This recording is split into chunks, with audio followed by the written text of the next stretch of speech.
Absolutely huge game this weekend in Happy Valley. You got Michigan going to Penn State. We'll give you our prediction for this one tomorrow on the live show. So Tuesday, 11 a.m. Eastern, right here on this very channel. Make sure you subscribe so you don't miss it. Give you our pick. But when it comes to Michigan, I think there is a deeper storyline to this entire matchup. Like for Michigan, we haven't really seen them play anybody just yet. True to this lower third you're seeing right now on this video. It starts now for Michigan.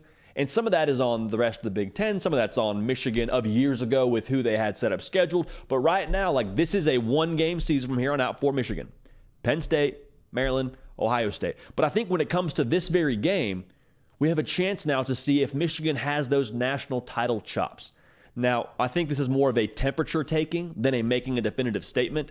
Even if Michigan loses to Penn State, at Penn State, it doesn't put away their Big Ten title hopes or the national title hopes. It's all still intact. But I think with the way that they match up with this team and with them having a first real test on the season against Penn State, this is a chance now for us to see exactly what they have under the hood. And again, kind of take a temperature of where things stand right now in November. So the first thing I'm watching, if I'm Michigan, the first thing I want to see, what's that new gear like on offense? Because we've seen it a lot to this point in the year. We've seen it against lesser competition. J.J. McCarthy a year ago threw over 250 yards twice during the regular season.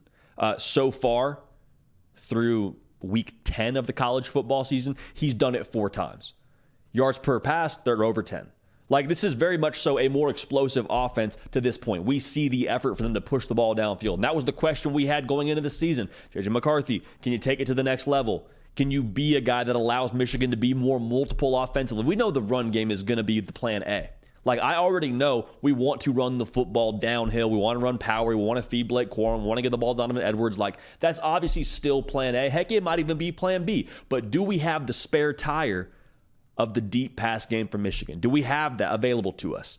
Because here's the deal, man. You would rather just know you have the spare tire and not need it in a spot like this than have to be somewhere on the side of the road with a flat and saying, I wish we had that spare tire. Michigan still wants to run the ball. They're 57% of the time run the football team. If they can run for 400 yards again against Penn State, they will do that and be happy having J.J. McCarthy have a stat line of like 13 for 20, 150 yards, 1 touchdown. They'll live with that. I promise you. But again, this is a litmus test. This is a chance for us to see the national title chops of Michigan. And I focus on national title because if they want to win the national title, they're going to have to be able to use that spare somewhere along the lines. It's going to be a thing where they have to throw the ball to beat Ohio State at some point. Heck, maybe even in this game. At some point, the pass game has to be all that we've talked about it being to this point. I'm just curious what it looks like in this game. Because against Penn State, we've seen them be very, very content to play man coverage. They got some NFL guys on the back end there, most notably Kalen King. They're going to let their dudes play on an island, and they're going to dare you to throw the football against them. So, right up there with J.J. McCarthy elevating his game, Roman Wilson.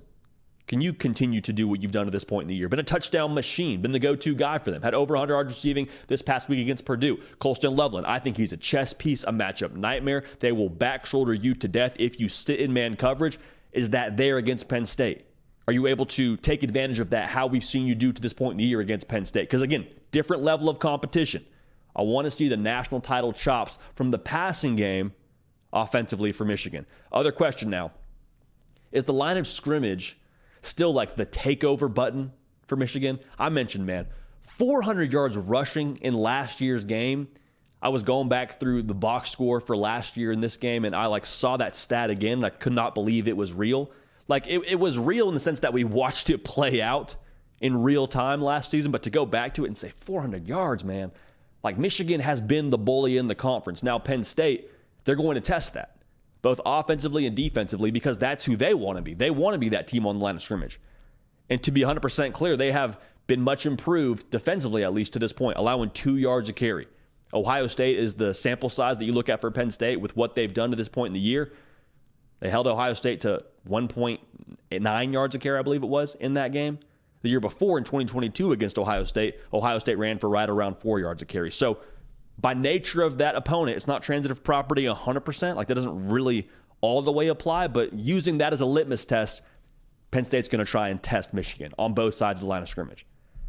And for Michigan, that has been, like I said, that's been like the takeover for them. That's been their haymaker.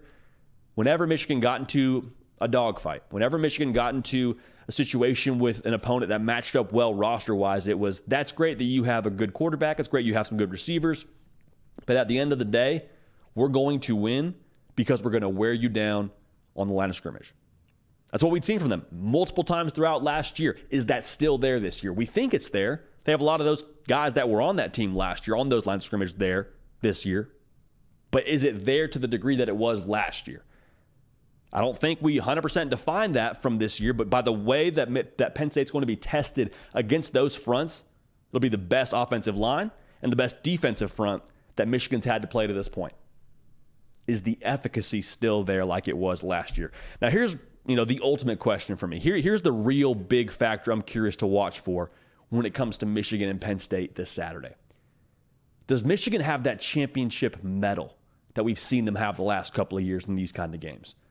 Because they haven't played anybody to this point, and so you wonder how machine-like is it really? Because the greatest of all time, like the Tom Brady's, the Michael Jordans, they don't have an off switch. Like they play the same whether it's against Indiana or whether it's against Ohio State. They bring it every single weekend. And Michigan to this point have looked like they've had it on every single weekend, so you credit them for that. But has it been the temperature set to a point to where it's already been on the entire time and no difference against Penn State? Does it take a second when you get out there in that first quarter to say, oh, okay, well, we actually have a different roster in front of us now. Now we kind of got to kick it into gear. The sense of urgency they have in that first quarter and the way they start this game, I think is going to tell us a lot about this. Again, it's all about the internal temperature. There's so much noise on the outside. Hey, Connor Stallion, sign stealing, Harbaugh this. Like, there's so much external noise around Michigan right now. I think they feed off of that. But we said it in our Sunday reaction video talking about Michigan. If they're going to win a national title, you can't draw on the external stuff. It's got to be internal. Because the thing about external noise, with success, eventually some of that's going to get dialed back. Eventually you're going to start to believe, hey, actually we are that good. The whole Harbaugh stuff doesn't matter that much. Like, external noise isn't a reliable source. It's got to be internal for Michigan. And I think that starts this weekend with how they play against Penn State, especially early on. Do we need them to kick it up into gear in that second half to find a way to win? Or is it, hey, man, Michigan's just going to lean on them? Maybe they pull away in the second half, but we can tell from the jump, like, this team means business, and it's got nothing to do with any press clippings or things going on the ticker or things said about them. It's all in that house, man. I can't wait to watch.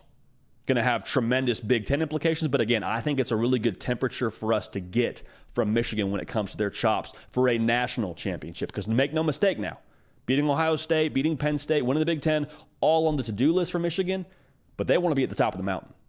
That's the ultimate goal for them. And I think for them internally, anything less than that, they would consider a failure. So, Michigan, Penn State, will have our prediction for you tomorrow on this very channel. I will pin the link to that live show scheduled out already in the comment section here. So go ahead and make sure you're dialed in there. Make sure you're subscribed so you don't miss a minute of what we got going on right here. We appreciate y'all. We love y'all. We're going to keep this party rolling. We will see y'all next time. Hey, y'all. Thanks so much for watching. Subscribe to the channel here to make sure you don't miss an episode of The Hard Count. Also, be sure to check out other videos on the On3 YouTube channel.